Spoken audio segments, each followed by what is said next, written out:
Yeah, let's see how you do under pressure. Oh, yeah, I've been wanting this shit forever. I've been in the field with whatever they throw at me. Brush it off, pick myself up, moving on to the better. Okay. Hey. Yeah. Ain't no errors, baby, it's a new era. I wake up early, feeling rich like I'm Kesha. I get to the paper, boy. Extra, extra. Fuck with me, you know that I got it. Come with me, let's take a trip to the islands. We up on the jet, we'll do more than just fly on it. Stand on that hill, you gon' die on it. Boom, boom. Baby, I'm not one of them, you should try on it. Miss me with all that, I'm on to the next. Fuck this up, I send you back to your ex. But good luck with that, this is big as it gets. Hey, let's see how you do under pressure. Let's see how you do under pressure. Give him a name to remember. Hey, let's see how you do under pressure. Let's see how you do under pressure. A moment can live on forever. Yeah. Oh shit, they don't let me shoot a whole clip. Firepower in this coalition. We just turned the field into a demolition. It was desolate, but I had premonition. I was training for war, every exhibition, every extra mission, every enemy listening. Get off my dick, I got bad intentions. Make it right every wrong, and I'm back with a vengeance. I show you the ropes. Peace in my town, I can show you the coast. Up in the shots if they wanted to smoke. If you know, then you know. Suited up, bitch, my whole team do the same. Don't you forget who created the game. Ready for war, I was born with grenades. The trenches where soldiers are made. Let's see how you do under pressure. Let's see how you do under pressure. Give them a name to remember. Hey, let's see how you do under pressure. Let's see how you do under pressure. A moment can live on forever. What's up, guys? Welcome to the show. It's your boy Brian, the Brian. In Spanish, they call me El Brian. As always, my boy Adrian. We are Triggered Wrestling. Welcome to the show. Music's off this time. What a banger episode of SmackDown did we see? I'm just kidding. I give it a solid B minus all around from your boy. Generous. It was good. Cody's so focused on Kevin Owens that he might lose that match to Gunther at Crown Jewel. Of course, we got to throw the ones up as well. Adrian, how are you doing, bro? It's Friday night. Nice. I'm doing well, bro. This was a solid episode of Friday Night SmackDown. I wanted a little bit more, but it was good. It was still watchable. You want a little bit more, bro? I'll give you a little bit more right now, bro. This show, let me tell you, we already know who's going to be coming up against Los Garzas. Round of applause to Papa H for calling him Los Garzas for the first time ever. They're not Los Lotharios. They're not Los Perros del Mal Jr. They're Los Garzas, going by their original name, because that last name is like saying the Guerreros version kind of too in Mexico. Yeah, that's something WWE it needed to capitalize. I mean, when the LWO was formed, we were some of the first people that said, why isn't Humberto Carrillo and Hector Garza in this faction? I mean, their uncle was in the original LWO. Exactly. You know? But they finally get a match, and they're gonna go against the debuting Motor City Machine Guns. Damn, jobbing. Did you catch that reference? Did you get that reference? You missed it. It was when Street Profits were arguing with DIY, and then Nick Aldis was like, "Oh, that was your guys' shot. That was your shot." And he's just like, and then he said, "I got a new team coming next week." But then earlier on in the episode, when LWO came over to to complain about not getting chances, he said, "I'll give you guys some chances next week," which is going to be Motor City Machine Guns.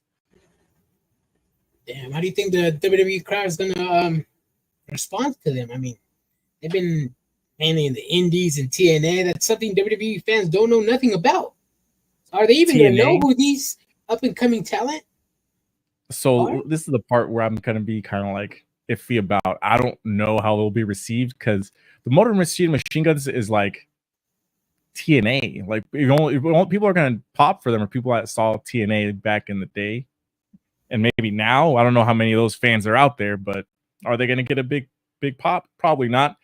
I would say a medium-sized pop here. Hola, bastardos. What's up, Alex? I mean, if you guys are throwing the ones up, give us this one to show your appreciation for us. It helps us out in the algorithm. Don't be quiet. We take all comments. So comment away. Yo. We'll bring it up. For what? Anyways. So I spoke up. I said I gave the show a B minus. Let me explain to you my rating. Then I'm going to ask your rating here, Adrian. It was a solid show. We got to see a good match. Carmelo Hayes, LA Knight. They're building up Crown Jewel, and I consider Crown Jewel non-canon in WWE. So they're doing the best they can to create stories to these matches, some feuds.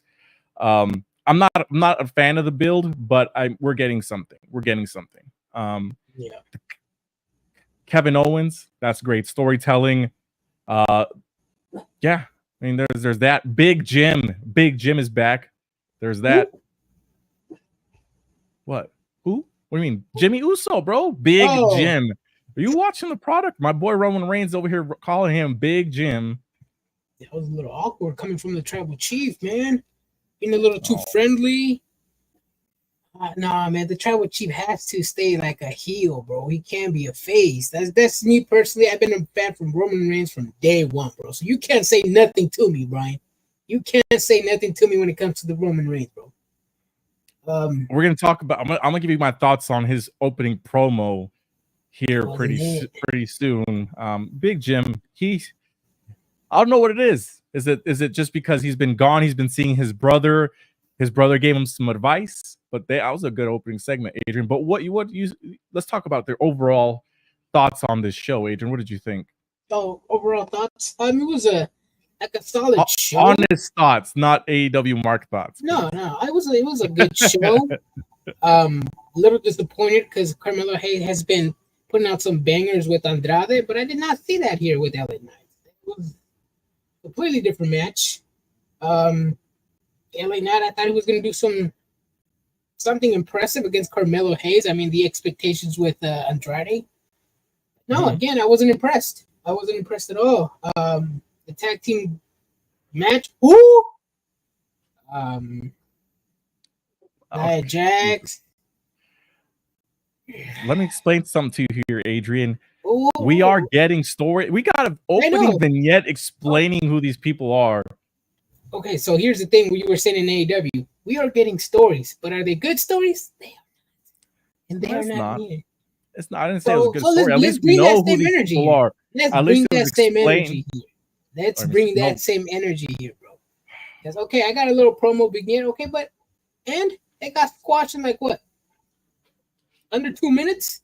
3 minutes, I would say. But let me give this to you also, Adrian. They are from NXT. So if you watch NXT, you know who these people are. It's not like it's Cody Chun who from so now I gotta watch other shows, other products to know who these people are. So where's this energy when they're talking about Ring of Honor? NXT is WWE, Adrian. They're come on. Bro. It's not like it's a different company. It's the same company. I don't know who these people are, bro. Stop trying to defend. Not everybody. Not the 2.5 million people that watch WWE on a weekly basis don't watch WWE, bro. I mean NXT. At least half of them don't watch NXT. And that's what the vignette is for. They told you they're from NXT. And so that I'm supposed to know their entire careers out the 30-second beginning? But you're supposed to know that, hey, they earned this shot. I know they earned this shot, but I mean, I don't like it, bro. It's who and who. Even Sykes called you out, just like AEW, Adrian, to quit being biased. I don't know who these people are, and Brian's upset. I'm not upset. I just told you who are. Jakar Jackson and Lash Legend, bro. And I know the names, but who are they? I don't know them, bro. Don't at me, bro. I don't know them. They shouldn't be getting no title shots, especially main roster title shots, bro.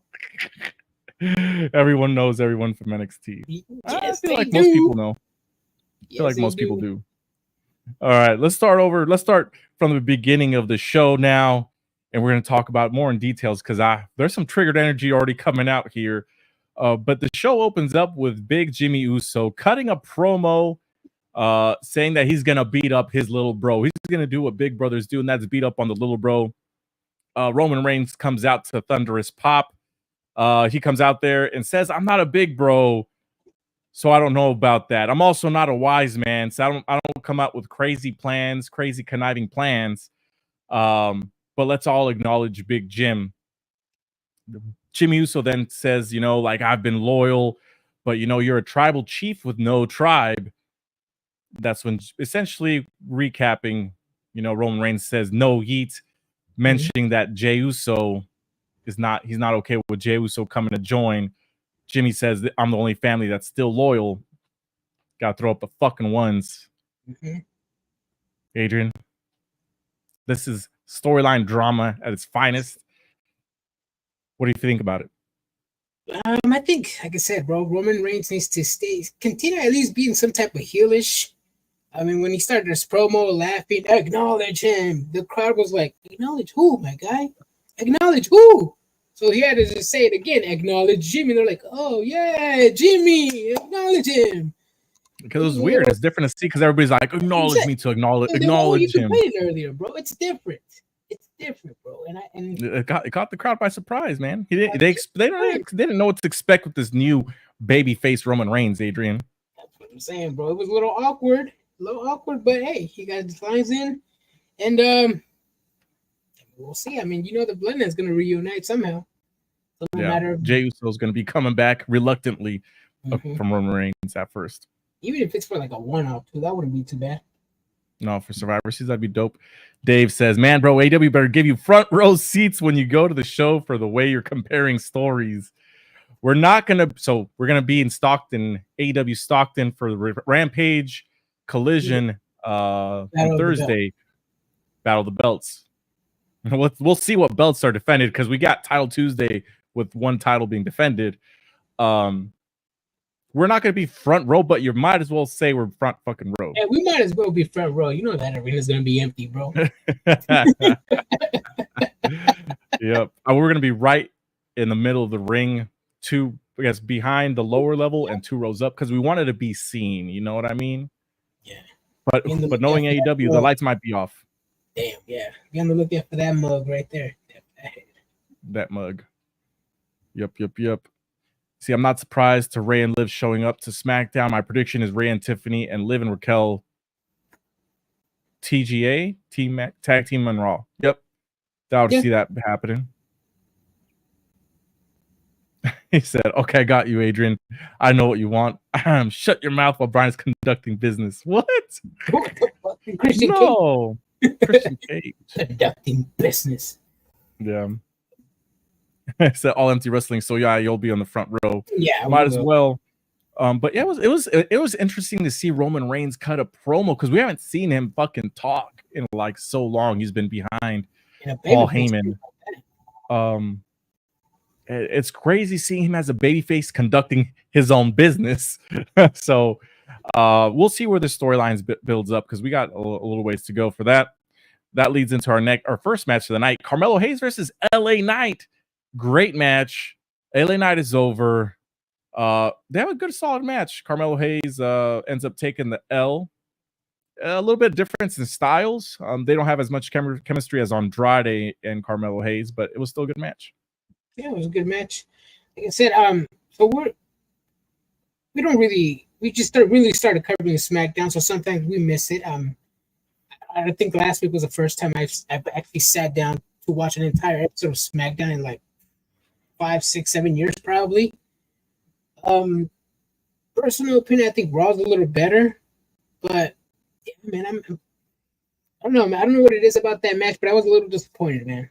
I was expecting maybe more, especially since it's against a champion and not just somebody for a former AEW talent.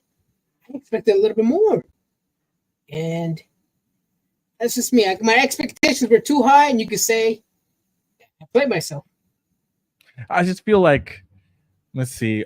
I guess when you look at Carmelo Hayes, he's uber athletic, so he can do some crazy things. And I feel like you expect him to do some crazy flips. Maybe he's athletic, but maybe not that type of athletic wrestler that you're thinking about. You know?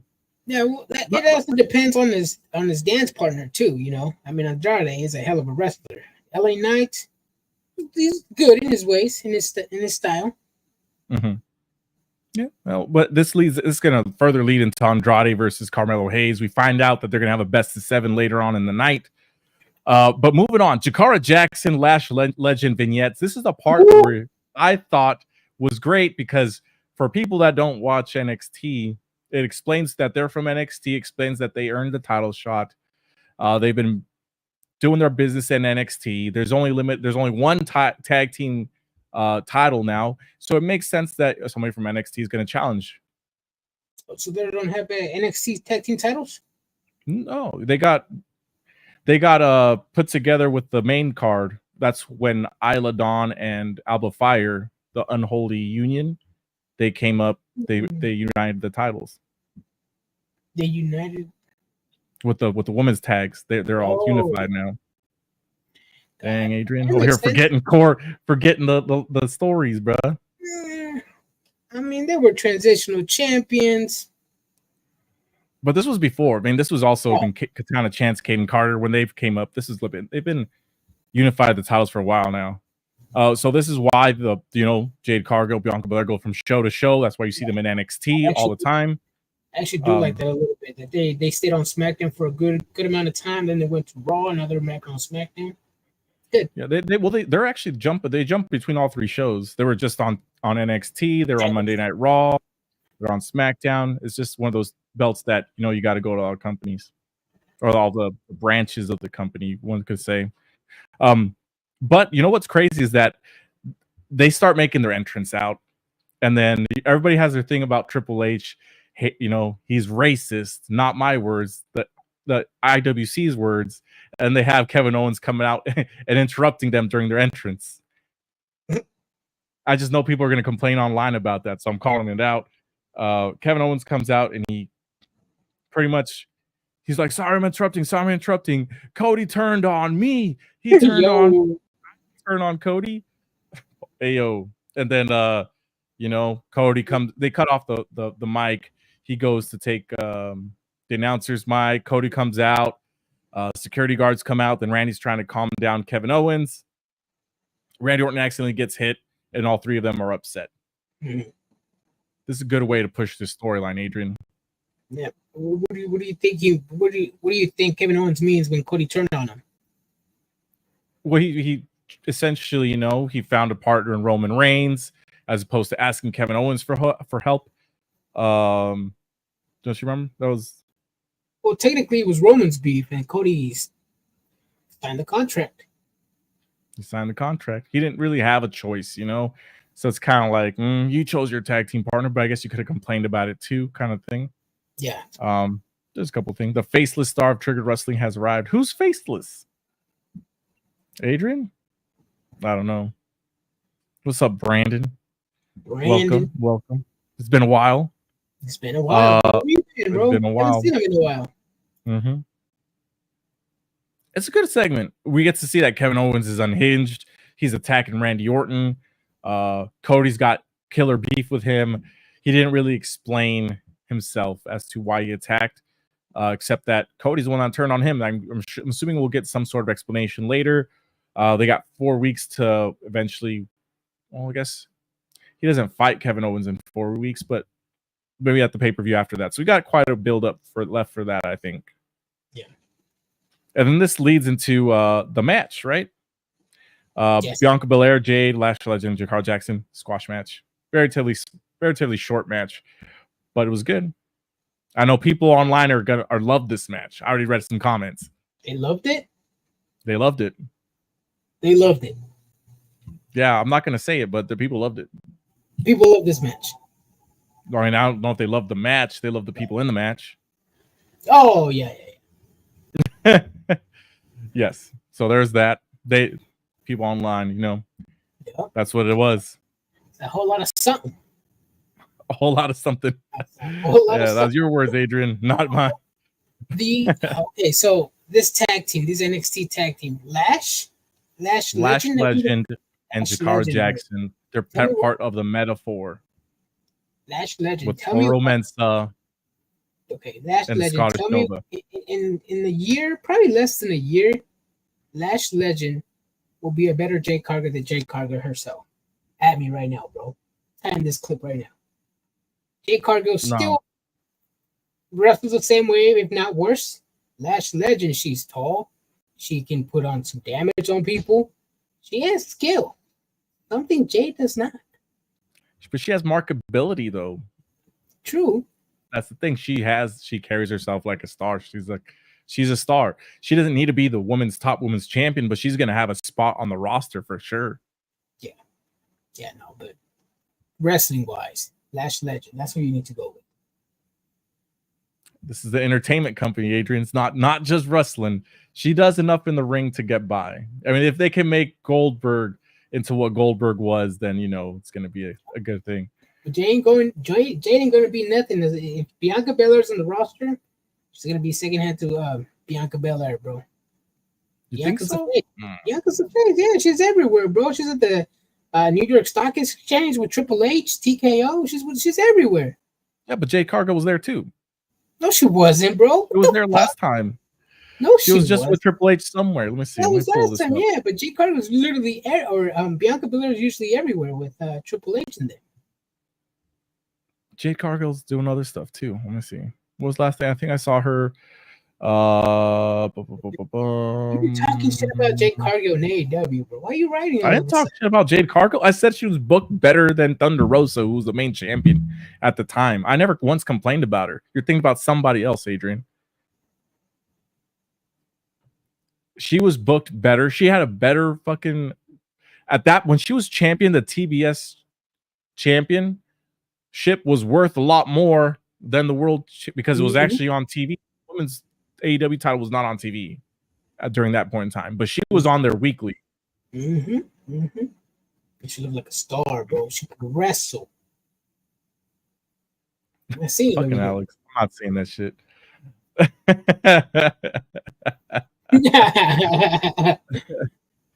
Let's see here. Nia Jax comes out. This is Randy and Cody later. Randy tells Cody to calm down, get on the bus, leave it to me. I'll take care of Kevin Owens.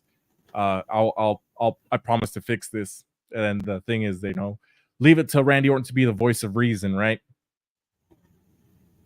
So there that is. That leads into the next promo. And this is the thing about SmackDown, Adrian, is that it seemed differently paced. It's different paced than Raw. But it still seems very fast, at least to me. It's still fast. Everything's like boom, boom, boom. No, this is solid build.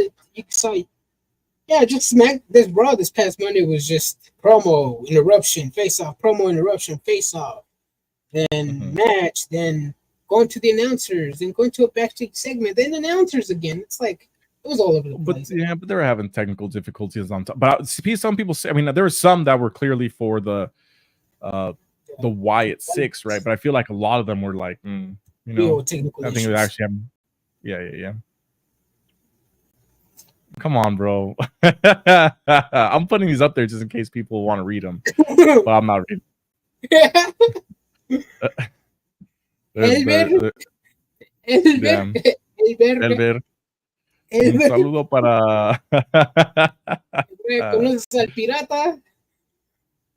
Jesus. All these. Alex, anyway. ¿conoces al pirata? Which one's that one? I don't know which one that is. Alex, ¿conoces el Pantera? El Pantera, bro. El que te metió la entero.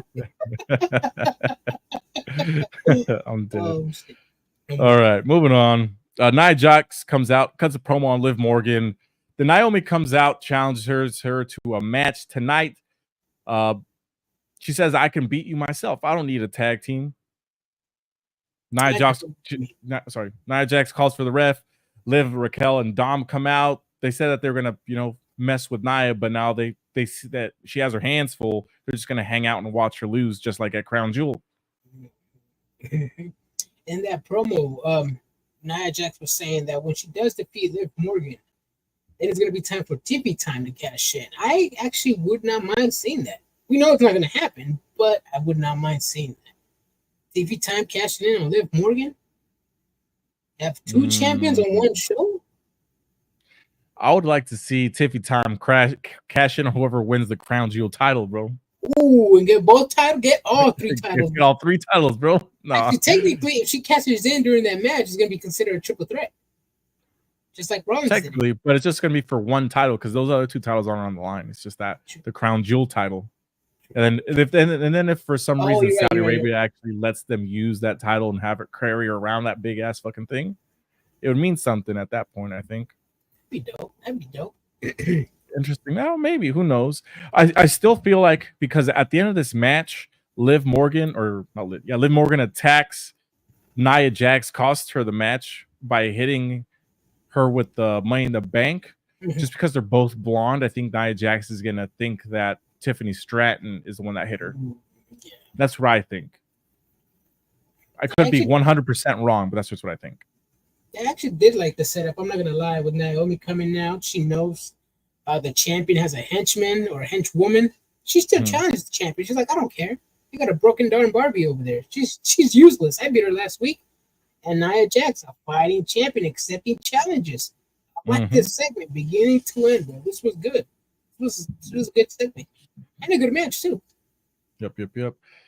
Baruto says, y'all live again? Yeah, we're trying this new thing because we used to do lives once a week. We're putting it in a 2-week trial period to see just viewership gauge things. We're doing Monday, Wednesday, Friday. But on top of that, on top of that, right? We're doing a live show on Saturday for the pay-per-view, right? You're muted, Adrian, but yeah, you're having the camera issues. Yeah. It's shit's blurry. Yeah. There it goes. Hey, there we go. So we're gonna go live after the pay-per-view Saturday. Yes. So we'll see. We're gonna do our Wrestle Dream predictions here, right? Yeah, we're gonna do them real quick after this. We talk about SmackDown, but we'll be live after pay-per-view after Wrestle Dream. So catch us back tomorrow for that, and we're gonna try one more week of Monday, Wednesday, Friday. Well, then we'll see if it's worth doing all these lives. Yeah, man, and shit, we're gonna start coming up with some like lists, the top 5 list, top 5 Mexicans, top 5 Canadian wrestlers, top 5 female wrestlers of the Attitude Era, top 5 busts in AEW, bro. Right now, I'll give you number 1, Adrian.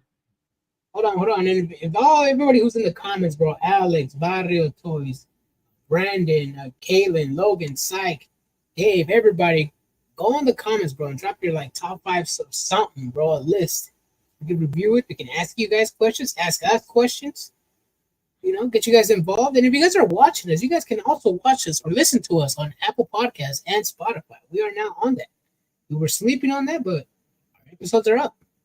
They're on. If you don't want to see our 2 ugly mugs, you just listen to us. Jesus Christ, yeah. Hell yeah, talk about all wrestling all over the world, especially WWE. See, people love WWE, Adrian. It's the show. Speaking about WWE and all over the world, there's a rumor going around that WWE plans to have, Japan is planning to have a WWE show in Japan. A lot of people are saying the Tokyo Dome should be the first, or the show that WWE should book. have it. Yeah, that'd be cool. They would have, see, that's the thing about WWE. They would do so well regardless of where they go, because there's fans all over the world. Like, they're in fucking Saudi Arabia right now, or not right now physically. Yeah. Actually, are they going to be in Saudi Arabia? No, they're doing a UK tour. They're touring somewhere. That's how come we already know the results for Monday Night Raw. Yeah. Are they going to start filming 2 episodes of Raw, or was just these for Saudi Arabia? They filmed 2 episodes. So I guess they filmed the last week's live episode, and then they've also filmed the episode for this Monday. So it's completely different. Remember how we talked about it? We said that, all these people were missing. They're on part 2. Yeah. They're on part 2. That's what's going on. And it's the shitty. I guess it's shitty because of the schedule, but it is what it is. They gotta get their shit in. I get it. Top 5 entrances, top 5 rivalries, top 5 finishers, top 5 AEW excuses, etc. NBA season, football season, the Olympics, morning 9/11, morning 9/11, and Caitlin Clark. Those are the top 5 excuses right there. Caitlin Clark. Oh, what was the other one? There's a hurricane coming in 3 days, so people had to prepare. AEW was on a Tuesday instead of a Wednesday. Not enough watchers. Not enough watchers. Oh, that's so funny. They're not counting the stream viewers. There's that one too. Well, they're not but I'm counting like, if that's the case, then viewers. if that's the case, then they're not. Oh, go ahead. They're not counting the DVR viewers, bro. They're not counting the DVR viewers. They're not. But see, that's the thing with all those excuses. Like WWE does the same thing. They're not count for the same Raw numbers and NXT numbers. They're not counting the streaming numbers. So it's like, it's the same shit. It's the same shit. And then I remember Tony Khan said, or who was it? Dave Meltzer said that AEW fans are more wealthy and well off. Yeah. His words. At one point, I think QT Marshall has said that that when he sees AEW fans at the airport, they're a little shy. They don't want to go up to him. I was like, bro, just go up to me, say hi, say what's up. You guys need more friends. You guys need to touch grass, basically. You guys need to interact with more people. He said, touch grass. Stop thinking about it. Oh, that's the other thing. Quick news about QT Marshall. I thought it was QT Marshall that brought up AJ and Big Justice, the Costco guys. You know, we bring the boom. Those guys. I remember the first time I saw them was at All Out, and I was like, who the fuck are these guys? And of course, I do mistake. I Google who these people are, and now my algorithm is filled with nothing about we bring the boom and double chunk chocolate cookie. What the bro? Don't say that around my phone, bro. I'm gonna have to mute that. Bro, double chunk. Don't say that around what? My phone, bro. Why? Oh, because double chunk. I'm gonna start seeing it. Double chunk chocolate cookie. But apparently he was trying to get in touch with WWE. He was having his management team put in feelers to try to talk to WWE. And then Sanjay Dutt, of all people, hits him up. He's like, I remember you from when you were wrestling in Phoenix. If you go to WWE, then you're going to WWE. But if you come to AEW, we go to you. You bring the, we'll essentially bend over backwards. We'll fucking give you a match versus Penta, and you will beat him. So of course, he reluctantly, according to him, he said, I shouldn't have even thought about it because I knew he was right. But it's like, it's kind of like when you're, he went with the one that asked him. But here's the thing, though. Is WWE gonna reach out to him though? I mean, I didn't know who he was until I saw him in AEW. Yeah. I don't know, man. I'm not gonna say nothing, but I'm just like, I can sit here and say, oh yeah, Triple H is gonna call me. Yeah, but is he gonna call me? Am I gonna put some moves for Triple H to call me? Am I gonna DM him every day? No. I don't know. Regardless of the fact, what's up, guys? Looks like the subscribers are climbing. Congrats. Yeah, thank you so much. Don't bury the lead. We're doing as much as we can. We're what, 610, 609, something like that on YouTube. 31,000 on Facebook. 31,329 exactly right now. Nice. Yeah, man. It's been how long have we been doing this thing for, Adrian? A year and a half? April of next year. Our first episode was Royal Rumble, right? I don't know. I go based off I go based off of when we started getting serious about this, which is like April. Oh yeah, when we first started getting serious about this, like April, May, around. Yeah. So I guess about a year and a half. We got 30-something thousand followers. We're still figuring this YouTube thing out. So if you guys got any suggestions, let us know. And follow us on YouTube. Follow us everywhere. Let's see. Moving on. Let's see. Nia Jax backstage segment. We talked about Los Garzas. We talked about Carmelo Hayes getting Andrade for best of 7. There is that. Let us see here. Backstage, there were some tag teams yelling. It was DIY Street Profits trying to weasel their way into another title shot. But then Nick Aldis, who has the ears of, I don't know, who can hear really well, Adrian? I was going to say a mongoose, but that doesn't make sense. I was going to say Dumbo? Fucking Dumbo? I don't know. Who can hear really well? Regardless. Hulk Hogan, bro. Oh. Hulk Hogan. Wait, does that mean that he can't hear, though? So he's like, I can't hear you. Oh, maybe. Yeah, we got it messed up, bro. He's like, I can't hear you. Either way, but he can hear anything over these people yelling at him. So he's like, someone's getting their ass whipped. And he goes around the corner and then sees Kevin Owens putting boots to asses on Randy Orton, bro. And I was like, oh shit, he's beating the fuck out of Randy Orton. I did not see that coming. I popped. Really? Yeah, bro. I didn't see it coming, bro. But I was just excited that Kevin Owens over here beating everybody's ass in the parking lot. Mm-hmm. Reminded me of, what is it? WCW Backstage Brawl. Yep. Terrible video game. I bought it. It was ridiculous. Did you really? Yeah. I tried playing it and I tried liking it and I didn't like it. But I still, because I spent that much money on it, I was like, I need to get through this motherfucker. Yeah. Damn. Those fucking characters, bro, they were big. Their polygons in the chest were ridiculous, bro. They were like, whoop, whoop. Like even the men. Yeah. I remember playing WCW in arcade, bro. I always picked the Road Warriors as a tag team to play with. The Road Warriors. Why is it the spiky spikes? Yeah. Football pads. Yeah. Was it the reverse mohawk? Yeah, the mohawk, the gear, the paint, the Sting. I always picked them as well. I don't know. I was just attracted to those characters. Lex Luger, bro. Who? Lex Luger, bro. That fool was jacked. He was jacked. Mm-hmm. I liked him better as Lex Luger in WWF. See, my love of WWF started when I was very young, bro.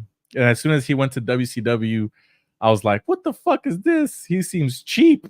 He's just wearing black trunks. Just like fucking AEW, bro. Daniel Garcia, he had a personality.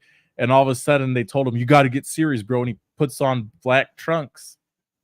And he stops doing the one thing that got him over, which is the hip thrust, bro. The hip thrust of doom.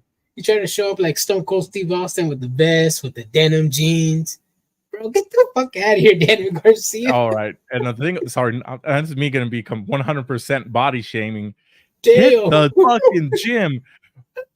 Hit the gym. I could talk, see, and you know, I can make excuses for myself as well, right? I should hit the fucking gym. A mongoose, yeah. I should hit the fucking gym too. But you know what? I got kids. And I'm going to blame them. Hey, Heath Slater got kids, bro. He's in shape. He's fucking jacked. Yeah, but you're right. Heath Slater, check out our interview with Heath Slater, man. He's actually a really cool guy, man.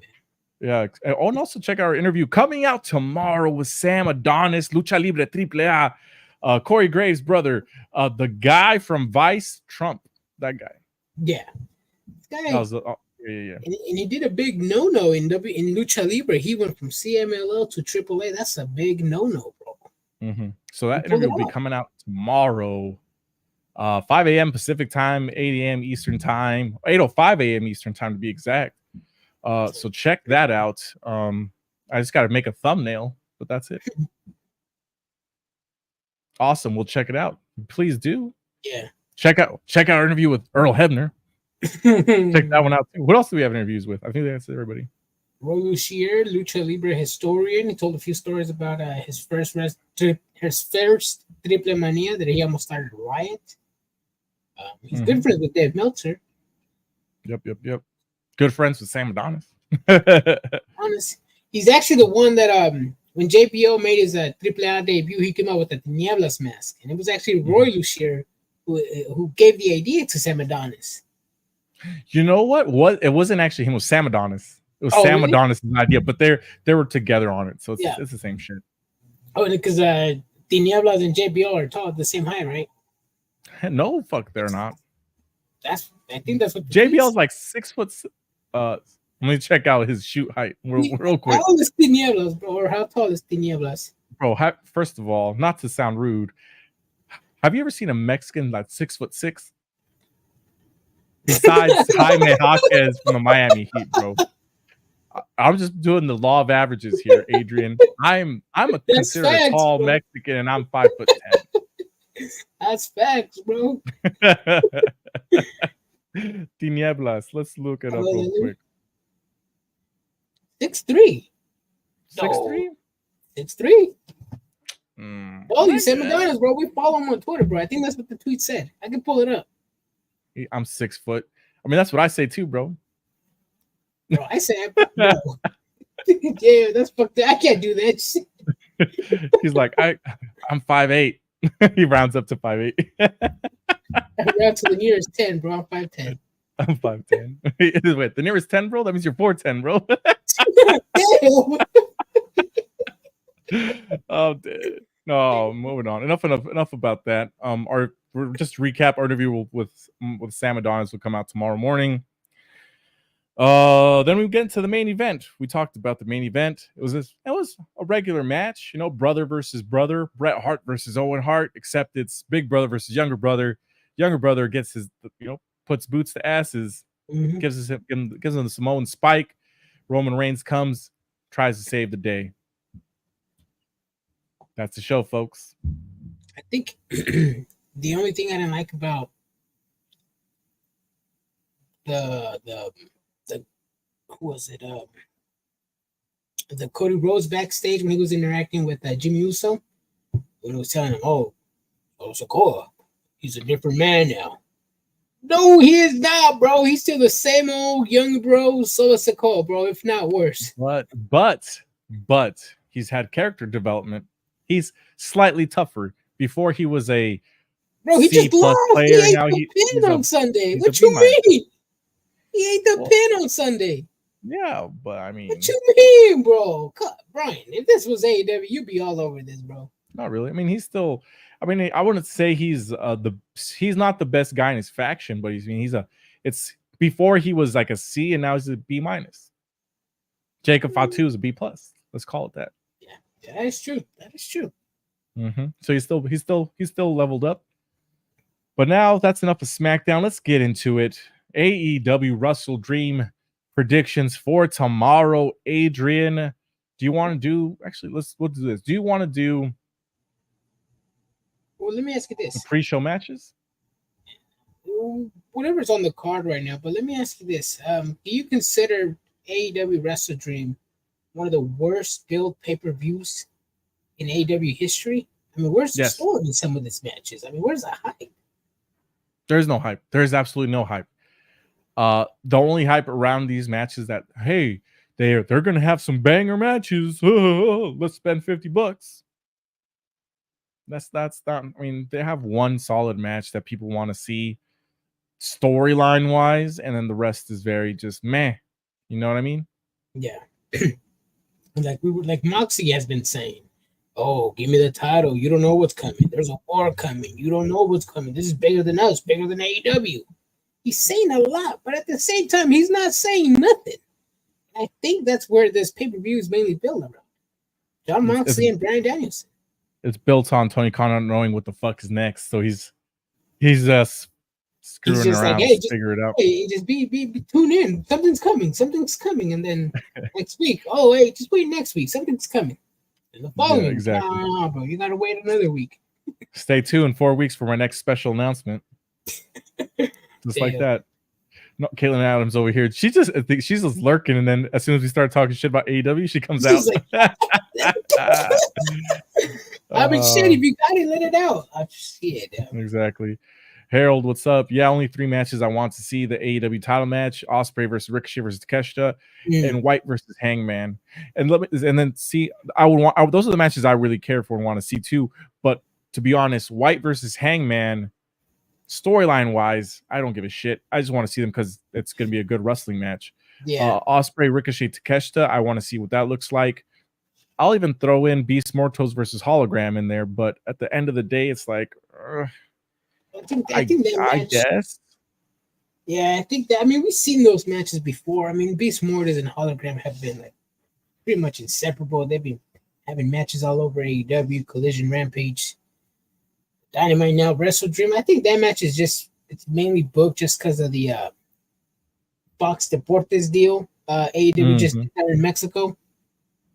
The only reason we're getting that match, a Lucha Libre match. Be ready for the botches. Be ready for the fast pace. Be ready for the easy pins. It's gonna be a good match. Harold's, he's got a good point here. He's always liked White. I liked White when he was in New Japan, but this version of Jay White, I loved when they're doing the Bang Bang Scissor Gang when they won the trios title, and then after they won the titles, them and the Acclaimed, they just whoop, like they stopped being used. It was very fucking strange to me. It was just ridiculously strange that we used to see the Guns and Jay White on TV all the time, and all of a sudden they're not even on TV. And even if people are injured, they could still be on TV. You know what I mean? Like the story with Adam Cole, you built it up for so long, he gets hurt. That's fine. Have him be out there as a manager. Yeah. Instead, you got the United Kingdom being the United Jobbers, Undisputed Jobbers. Yeah. Right. But let's get into the first match here. Pre-show match, Adrian. Atlantis Jr. versus Brian Cage for the Ring of Honor Television Championship. Atlantis ain't losing this match, especially after that Fox deal AEW did. Atlantis is going to come out on top, bro. You said, hold on a second. Yeah, look at Punk with WWE. Oh, basically when Trent went over from AEW to WWE? I think they did good. Oh, yeah. Well, but that's the other thing, right? He did get hurt. I guess, but he still showed up a lot. I mean, he wasn't there every week, but he showed up enough to be like, oh, he's on TV, he's on commentary. And then he was in NXT when he wasn't on TV. He was backstage at NXT and SmackDown. He was still traveling. He was still out there. Have people do something, bro. Like Tony Khan is a boss, bro. Even if you're not going to use him, hey, be at this show whether I need you or not, bro. Take some knowledge from these veterans that I have backstage. Do something, bro. He needs a pair, bro. Tony Khan is not a real boss. Yeah. So I'm actually going to go with Brian Cage here, Adrian, because Atlantis Jr., they got to get that title off of him eventually because he's not signed to the company. And if he's going to take an L, it's not going to be in Mexico. It's got to be in the United States. And what a better place to lose than Brian Cage on a pre-show match under crazy circumstances like the Cage of Agony. Because that's where he won the title, was in Mexico, right? Yeah. Exactly. Against Kyle Fletcher. Mm-hmm. That's what I think is going to happen here. Moving on. They have right now Mark Briscoe versus Chris Jericho for the Ring of Honor World Championship. Chris Jericho, bro. Piss break match, merch line match, concession stand merch line match.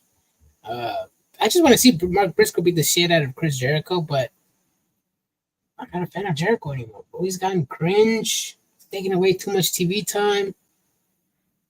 I mean, he needs to put the Redwood and the Bad Apple over, and I don't see him doing that. He's in a match for the AEW or for the Ring of Honor World Title. Chris Jericho in 2024. If they're trying to further the storyline of making Mark Briscoe look like tough, do something like, I don't know. They got to do it. Chris Jericho's gonna win. He's gonna win. I don't want him to win. The storyline calls for him to win if they're gonna continue this. Personally, that's what I think. Yeah, but if Chris Jericho wins, that's because the whole point of Jericho and his factions is to put people over, and he's not doing that. I don't know. I think if Jericho does win, I would like him to stay in Ring of Honor, but I still think Mark Briscoe's going to take the dub.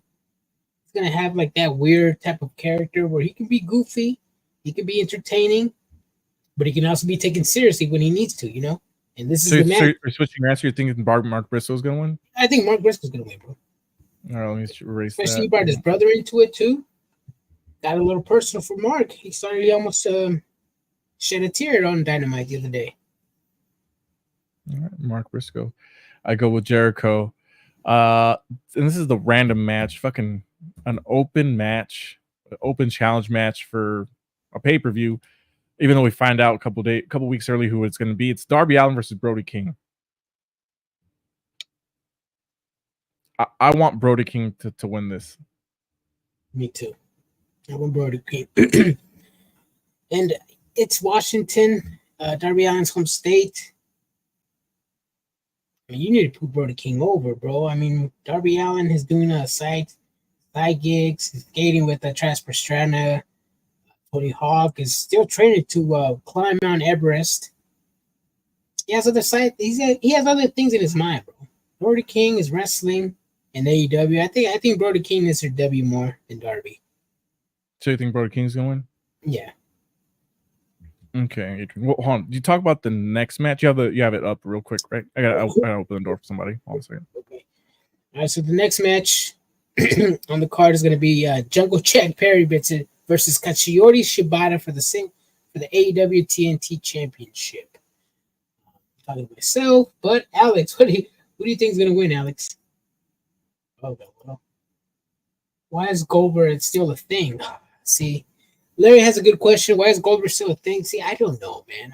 I guess he's a draw according to Triple H. We were talking about a Saudi Arabia show earlier, and I would predict that Goldberg might cost Gunther the title, the Saudi Arabia title. But, I mean, who knows, man? Goldberg, he's money whether you like it or not. Goldberg. Jesus. I think he's retired. I think he's just came up for the storyline. Might as well bring him in. You don't think he has one more spear in him? Oh, fuck. Oh, my dog's going crazy. He's one more spear in him. Hold on, I'll be right back. Yeah. I mean, I would say he does. At the same time, Goldberg does have one more spear left in him, but at the same time, he doesn't. Because Goldberg is not a safe wrestler, so that could be his last one, the next spear. But I mean, if he's training, we don't know. Could have a few more. And his matches are like what, 2 minutes, 3 minutes max? What can he do? Spear, jackhammer, sell a couple punches, spear again. All he needs to do, bro. Yeah. All right. So that last match. Hold on a second. Jack Perry, Katsuyori Shibata. I say Jack Perry, bro. Jack Perry's got to win, bro. Come on now. Yeah. 110%. Yeah. See, we don't need Goldberg. We don't. We don't need Goldberg. But the Saudis will pay for Goldberg. You know that, right? Yeah, they will. They wanted to pay for a lot of money in there. Alex, you think Darby's losing? Yes, he is. Oh, yeah. Talk about. Let's see. There's that. Let's see. Will Ospreay, Ricochet, Konosuke Takeshita for the AEW International Championship. Konosuke Takeshita's gotta fucking take this. One would assume. Yes. Unless Tony Khan's just that much of a mark that doesn't want Will Ospreay to lose. He's gonna give it a Ricochet. Too early. He's not even part of the storyline. It's the Don Callis family storyline. He's not involved. The only reason he's involved is because he happened to be in that match where they got attacked. Yeah. He's literally in the same spot he was in WWE when Braun Breaker was attacking Ilya Dragunov. Yeah. Just random ass triple threats. Triple threats. He just happened to be in the match where Ilya Dragunov got attacked by Braun Breaker, and then he got taken out. Remember? Yep. And this goes way back too. With the Ibar was still in there. Who else was in there? Shinsuke Nakamura. Nakamura. It was Nakamura, Sheamus, and Ricochet for a while. Yeah.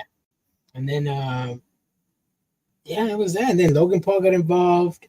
Mm-hmm. And WWE didn't pull the trigger on Ricochet. I was like, nah, bro, you're not it. You're not it, my guy. You're not it. Yeah. Okay. But I feel like he already knew he was going to be gone. Yeah. It's just, I don't know. I don't really know if he's a good wrestler, but I mean, do you put the title on him? Would you put the world title on him? Well, no, hell no. World title, no. Ring of Honor, world title, yes. Yes. AW, no. I don't know, bro. Outside of Will Ospreay, outside of Okada, outside of Jon Moxley, Daniel Bryan, who else would you put the world title on besides MJF, like the usuals? If you were to crown somebody to be like the new champion, who else would you crown it on in AEW? Probably Jay White. Who else? Malachi Black would be a good one. If we build that faction up really good. Mm-hmm. What's the other guy? I was just thinking about it. Well, you think of yours? I'll give you two. Takeshita, obviously, he's got size. You think about giving him the title. Oh, Let's yeah. see. With the And big Swerve's build-up, already, Swerve's already had the title. Christian gave him the title. He's older, but he deserves a run, I think. Give him something to do.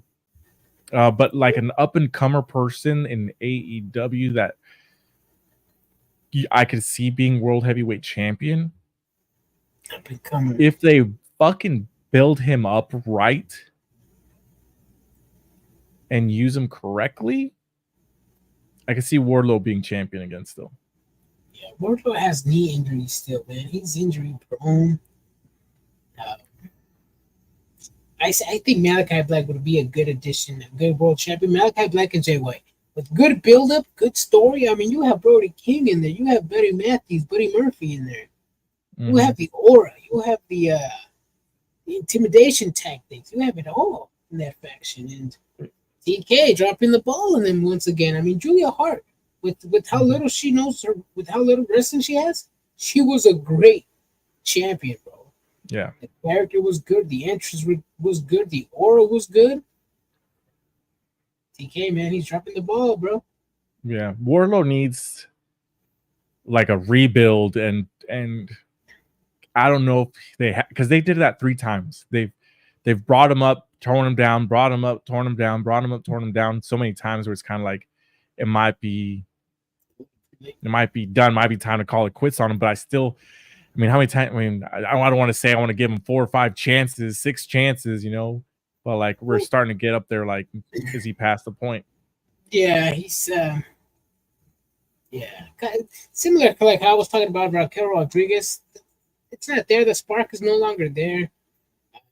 Back then it was, but not anymore. And like I said, I think their best days are beyond them. Mm-hmm. All right, let's move on here. So you chose Takeshita, I chose Takeshita. The Young Bucks versus Young Bucks, right? Young Bucks. Yeah. I'm not even gonna fucking. I mean, I'm not even gonna fucking finish that sentence. Long-term storytelling right here, bro. 5 years in the making, bro. So it's kind of like remaking movies that don't need to be remade, like the Joker, bro. There should have never been a sequel. I haven't seen it. I'm just going based off what the internet says. The internet doesn't know what they're talking about, bro. I don't know, Adrian. Those tomato scores, they don't come up by themselves, bro. Fake fans, bro. That's all I'm gonna say. Fake fans. It's just I feel like people just didn't know it was gonna be like a musical. They don't. But I don't know. I might watch it, but I don't know. It's still thinking about it. Hangman Adam Page versus Jay White. Hangman Adam Page has to win because I like what they're doing with him, and I don't think he can lose right now. And even if he doesn't lose, well, either way, even if the Bang Bang Suzuki attacks Hangman, he's still gonna win via DQ. But yeah, Hangman should not lose, especially after that feud coming out with Swerve Strickland. What about this next one, Adrian? Mansoor and Mason Madden versus the Acclaimed in a tag team match. This match should nowhere be near a pay-per-view, but it is. Who you got winning this match? This is not a pre-show match. This is an actual card match. This is an actual card match, according to Wikipedia. This is a match that I think it's been brewing in Rampage and Collision only, but I think mainly Rampage. The challenge was made on a Rampage recording, so people are watching it right now, but it was recorded on Wednesday. I would say MXM. Really? I'm surprised because you know how I feel about them, man.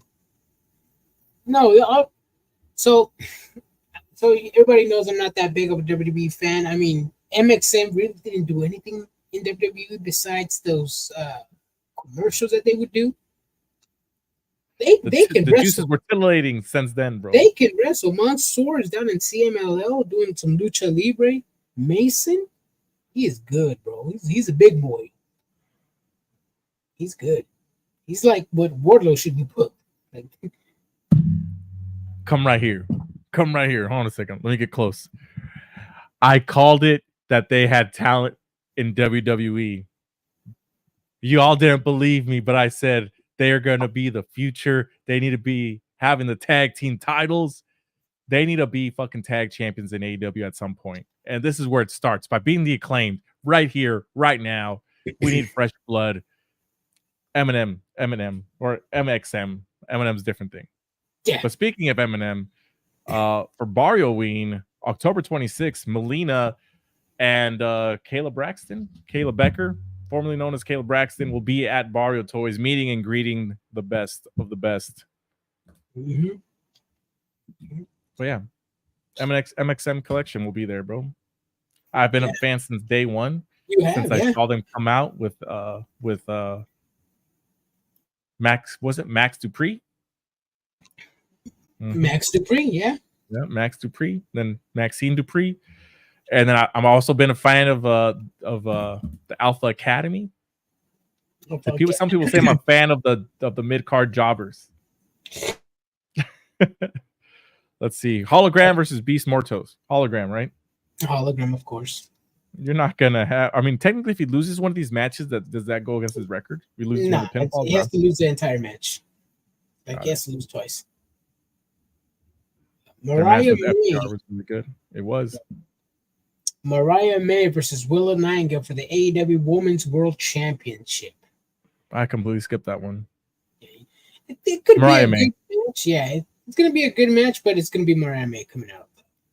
Mm-hmm. And before we move on, this is backwards booking from Tony Khan. You had Willow Nightingale and Chris Statlander face off at All Out. Chris Statlander came out on top in that match, and she's going after the TBS title, and Willow for the AEW World title. Make it make sense, Tony Khan. I understand that the TBS title is the title that Chris Statlander wanted to go after, but she beat the former TBS champion. Like, go after something bigger and better. The AEW World Champion. Why are you out here sticking to little girl dreams? Nah, you're a big girl, Chris. Go for the AEW World title. You can do it.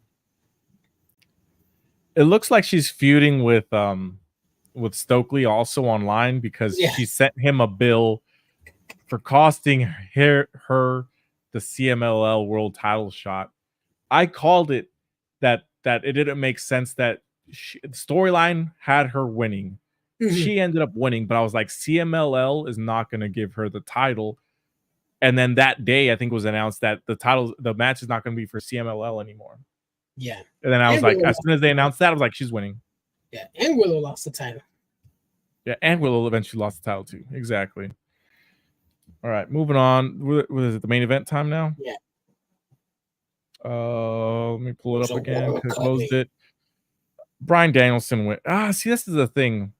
Jon Moxley has to win if he's going to be announcing who is Shane McMahon coming out. Jon Moxley wins. I'm gonna write Jon Moxley wins for myself. But Bryan Danielson's not gonna retire. He's gonna come back because I ain't fucking leaving. Wolf of Wall Street style, bro. Fuck my kids, he says. Damn. I don't care if I told him I was gonna retire. Damn. I think Danielson got this. Either if it's gonna be by DQ, Moxley can't beat him and just start using weapons. I think Danielson got this, because at the end of the day, Moxley can still beat him up at the end of the match. You will have Claudio and Pac attacking Danielson. You can see Shane O'Mac debut, put Danielson's ass as well. I don't know, but I think Danielson's winning, bro. Let us know what you guys are thinking, because I see it. I got Jon Moxley winning, man. Mm-hmm. He wins, and then the hero has to come back after Jon Moxley goes and makes everybody's future look dim, and then the dragon finally comes back after he takes an ass whooping. So you're gonna have Bryan Danielson finish his story? His story's already finished. He won the title. You wouldn't put the world title on somebody else, though? You wouldn't want to build somebody else up? Who are you going to build up? And Jon Moxley's got an amazing storyline behind him. Yeah, but that is an opportunity for somebody else to come in. Who? You have the Hangman Adam Page. He just took out Swerve, trying to go back to the top. He's already been champion twice. He can't be champion again? Especially with this brand new character? This is where I see this going. Hangman's on a tear. John Moxley's on a tear, but now he's got Shane McMahon. Daniel Bryan is up here, but he lost, so he's retired. John Moxley's got to face some people. He's gonna face Hangman Page in some crazy fucking hardcore match. To show who's the fucking boss. And after that, they're probably gonna have Swerve and Hangman, because Hangman's gonna have to do their fucking tag team thing. How I think they're gonna do that, they're enemies, but then they have to come together because they're both fucking crazy and in love with each other. All right, so there's that. Like Cody and Roman, exactly. So like that. John Moxley's gonna need to face somebody else. Eventually, that will be Daniel Bryan. But who else is coming? Commander could take that spot. Get the fuck out of here. Exactly, and then feuding with Darby.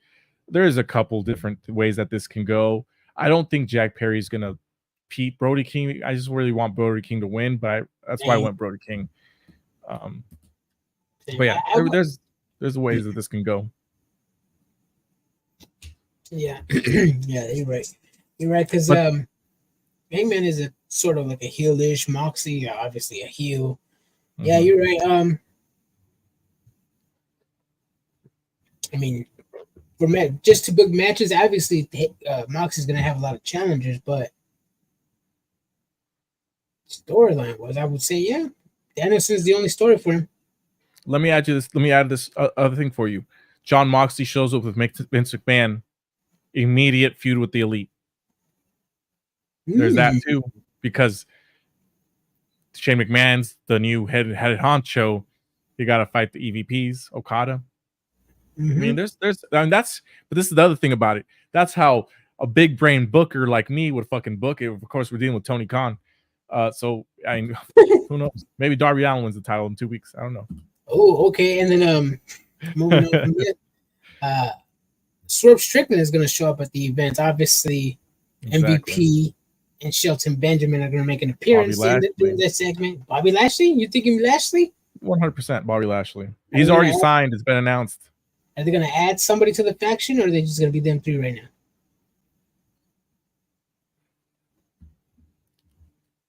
now? We talked about it. Hobbs.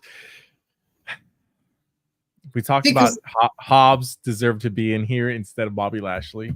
True, but it's like, even if Bobby Lashley returns, like, I don't think he's main event material. He can challenge for the world title, don't get me wrong, but to be a champion, nah. I think he's Bobby Lashley's at that point of his career where he could just be the enforcer.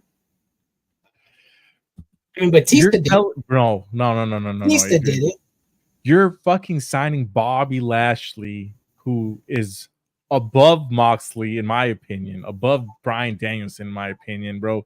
That guy is wrestling aside. That guy's a legit fucking athlete. Oh yeah, he's an athlete. Yeah, that fool's bro. In WWE, Brian, without the Hurt Business, he's nothing, bro. Yes, he is nothing. But don't try to ride because he was in WWE, bro. Damn well, Bobby Lashley. Let me ride. He needs to be a fucking star in AEW. If he's nothing less than that, if he's not equal to being a star in AEW, then why did you sign him? He's immediately going to be your biggest, buffest guy in the entire company outside of the Redwood. Yeah. And then you're gonna fucking have him lose to fucking Orange Cassidy and Daniel Garcia. It doesn't make sense. Who said he's gonna lose? When you said he deserves to be a fucking you want him to be Miro? You want to be Cesaro? Like there's a lot of those people already. You're comparing Cesaro to Lashley now? I'm just saying you said an enforcer. Cesaro's like the enforcer. There's nothing wrong with that. I mean, look at what's his name. Look at Jacob Fatu. Enforcer. We're talking about WWE and AEW enforcers here, sir. Yeah. And like I said, look at Batista when he was an enforcer, when he should have been champion. Okay, let's talk. Okay, so you're bringing up WWE enforcers. Let's talk about AEW enforcers. No, well, here's the thing. You're saying an enforcer is a bad thing. I'm saying it's not a bad thing. It's a demotion. No. He's a former WWE champion, Adrian. And what was he doing in WWE? So it's okay to not use him properly in WWE, but in AEW you have this pedestal on top of him? Come on, bro. Get the fuck out of here. No, bro. let me give you this Stop example, Adrian. Brian, WWE did not use Bobby Lashley the last 2 years, bro.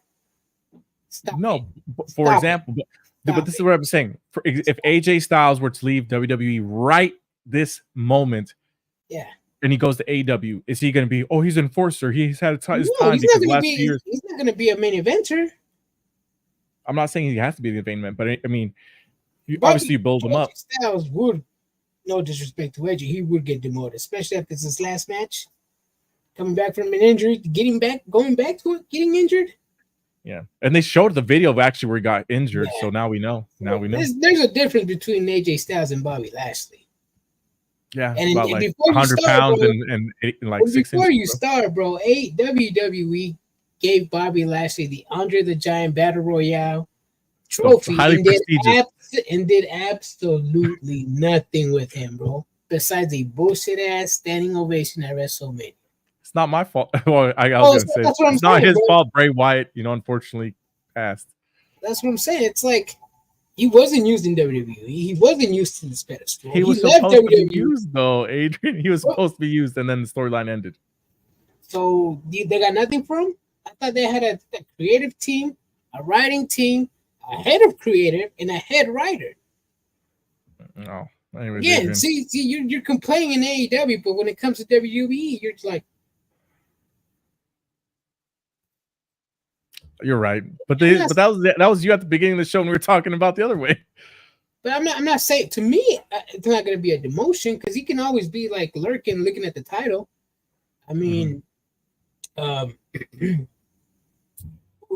who's again? I was saying Batista. And nothing wrong with being an enforcer. I mean, you're saying an enforcer is a bad thing. I'm not saying it's a bad thing.